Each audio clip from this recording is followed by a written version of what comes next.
ఈరోజు ప్రజాస్వామ్యంలో ఉన్నామా రాక్షస రాజ్యంలో ఉన్నామో అర్థం కాని పరిస్థితి కనిపిస్తూ ఉంది. ఈ జీవీఎంసీ మేయర్ మీద పెట్టిన అవిశ్వాస తీర్మానం వాళ్ళు గెలవడం అనేది పూర్తిగా అనైతికం.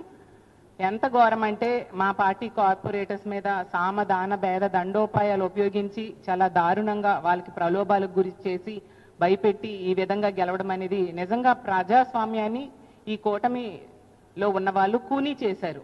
అది క్లియర్గా అర్థమవుతూ ఉంది.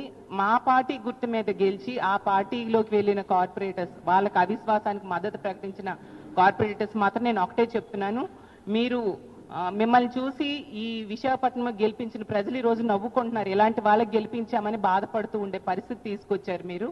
నిజంగా మీరు చేసింది చాలా దారుణం. మీకు రాజకీయంగా మీకు మీరే సమాధి కట్టుకున్నారు అనే విషయం గుర్తుంచుకోవాల్సిందిగా తెలియజేస్తున్నాను.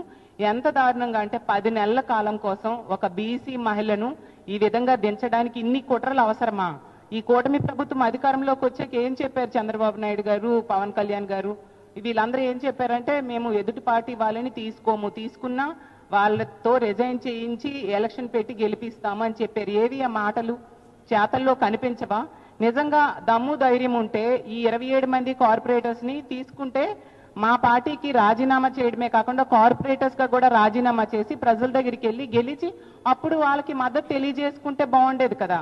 ఎంత దారుణంగా టికెట్ ఇచ్చిన పార్టీకి వెన్నుపోటు పోవడం నిజంగా చాలా బాధాకరమైన విషయం.